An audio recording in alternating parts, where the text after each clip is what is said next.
रंभा मालिकेच्या आजच्या भागामध्ये आपण पाहणार आहोत रमाने आता मुरंबा केलेला असतो आणि तो मुरंबा तिने खायला दिलेला असतो आणि तो मुरंबा जेव्हा ती अण्णांना देते तेव्हा अण्णा तिला म्हणतात की हा मुरंबा तू खास माझ्यासाठी केला नाही आहेस, मला माहिती आहे तू जे काही करतेस ते चुकीचंच करतेस, यावर माझा पूर्णपणे विश्वास आहे असं देखील अण्णा बोलत असतात. त्यावर मात्र अण्णांना आता रमा समजावू लागते आणि रमा अण्णांना म्हणते की अण्णा, जेव्हा मला तुमची गरज होती तेव्हा तुम्ही मला आधार दिला आहात, बरोबर, पण आता माझी गरज ना माझ्या मुलीला आहे.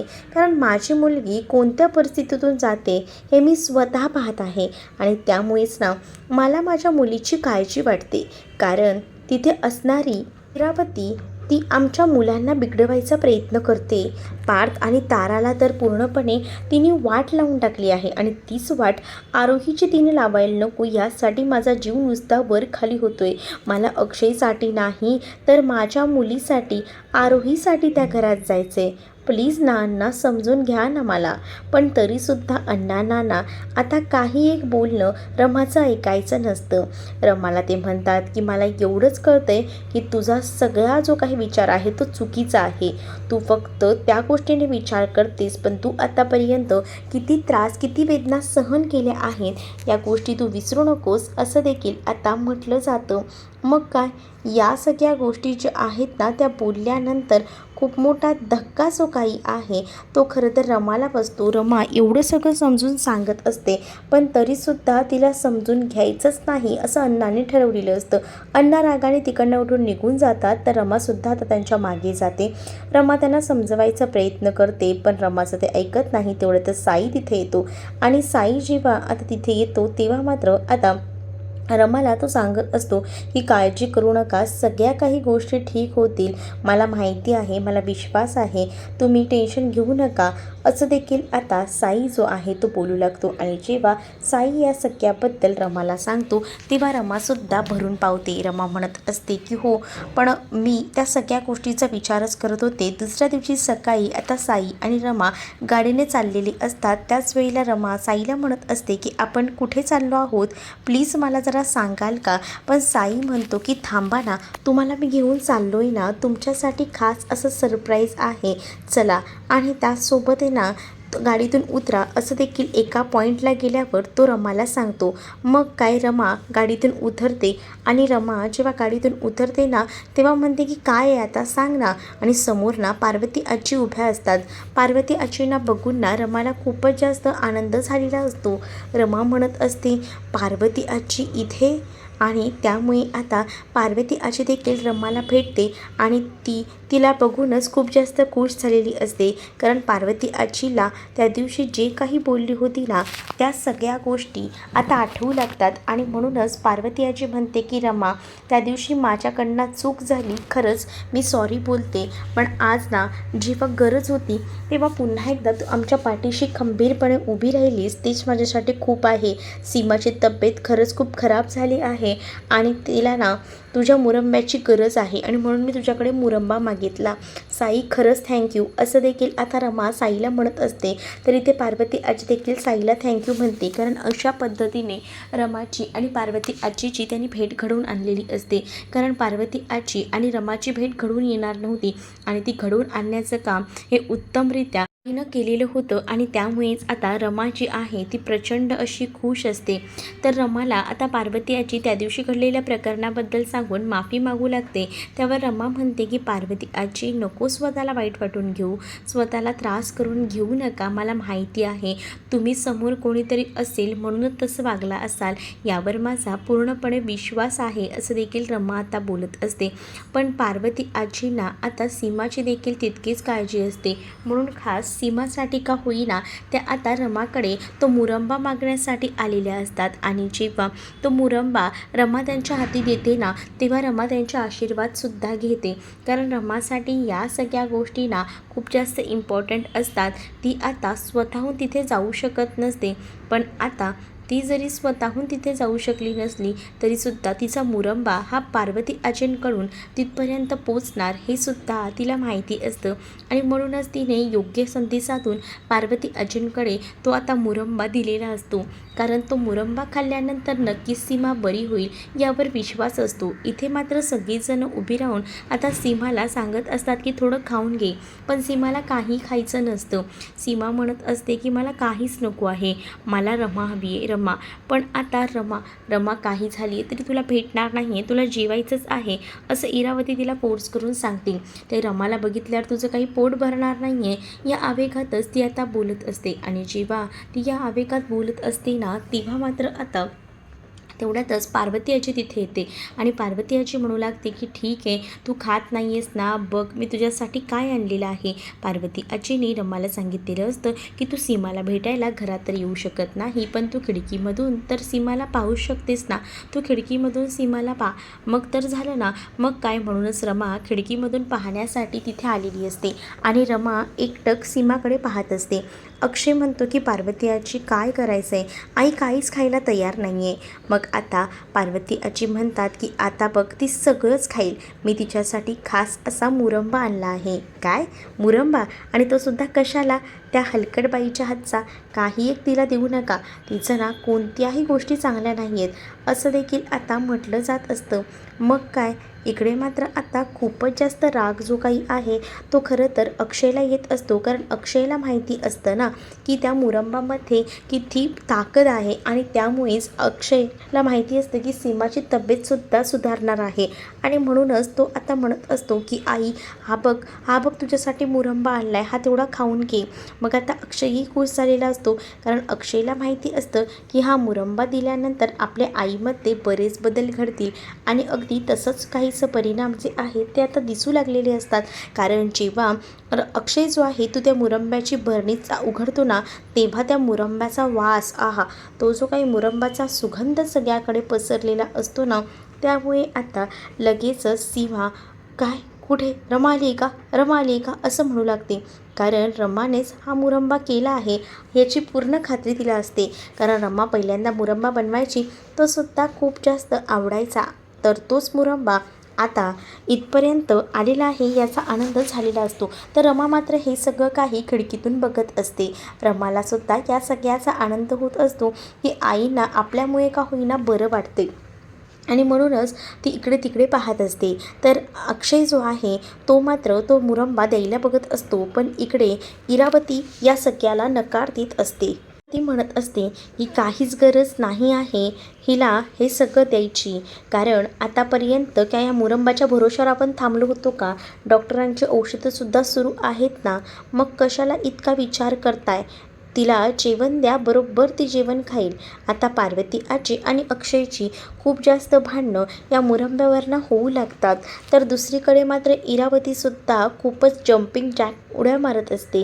कारण तिला काही झालं तरीसुद्धा आता सीमाला तो मुरंबा मिळवून द्यायचा नसतो आणि त्यासाठी तिची ही धडपड असते.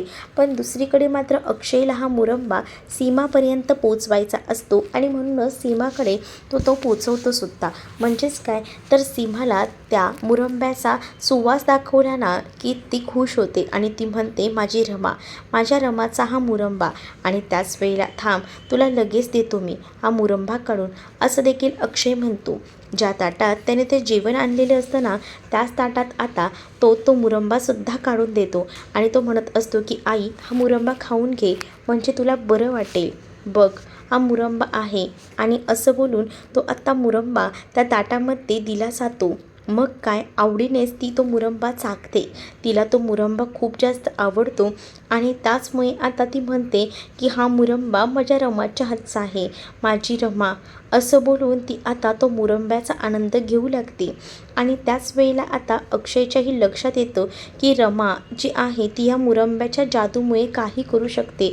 म्हणजे रमात ती वेगळी जादू आहे आणि रमा तेव्हासुद्धा हा बिझनेस करायची, तेव्हासुद्धा बरीच लोक रमाचा हा मुरंबा खायला यायची. मग या मुरंबामध्ये नक्कीच माया आहे, ऊब आहे आणि तीच नक्की सीमाला बरं कळेल हे सुद्धा अक्षयला माहिती असतं आणि अगदी तसंच झालेलं असतं. अवघे काही मुरंबाचे 2-4 घास खाऊनच आता खूप जास्त तरतरी जी आहे ती आता आलेली असते आणि त्यामुळे ना अक्षयही खूप जास्त खुश होतो. अक्षय म्हणतो पार्वती आजीला हे पॉसिबल झालेलं आहे फक्त या मुरंब्यामुळे. रमा मात्र आता हे सगळं काही खिडकीतून पाहत असते. रमा आता विचार करते की खरंच ना मला ज्या गोष्टी हव्या होत्या त्या अशा पद्धतीने होतील असं वाटलंही नव्हतं, पण बरं झालं जे काही घडतंय ते. आणि असा विचार करूनच ती आता त्या मुरंब्याला ती जेव्हा खात असते तेव्हा बघत असते. पण त्याच वेळेला सीमाची नक्षसुद्धा समोर जातं. सीमाला रमा दिसते. मग ती म्हणते रमा आत ये ना. मग काय सगळ्यांचंच लक्ष त्या खिडकीकडे जातं. खरंच तिथे रमा आहे का असा विचार सगळेजण करत असतात.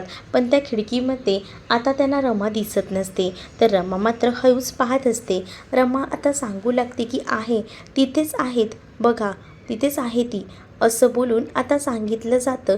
पण नाही तिथे कोणीही नसतं. मग काय इरावतीला तितकंच हवं असतं.